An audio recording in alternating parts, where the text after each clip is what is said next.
এক দেশে ছিল রাজা আদিত্যনারায়ণ। তার একটা সাদা রঙের ঘোড়া ছিল, নাম উজ্জ্বল। রাজা যেখানেই যায় উজ্জ্বল তার সাথেই থাকে।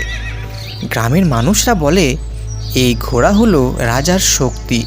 একদিন পাশের দেশের এক রাজা রাজ্যে আক্রমণ করে। আদিত্যনারায়ণ যুদ্ধে যেতে চায়, কিন্তু উজ্জ্বল ঘোড়া অসাধারণ গতি নিয়ে চলে গিয়ে রাজাকে যুদ্ধের মাঝেই ফেলে দেয়।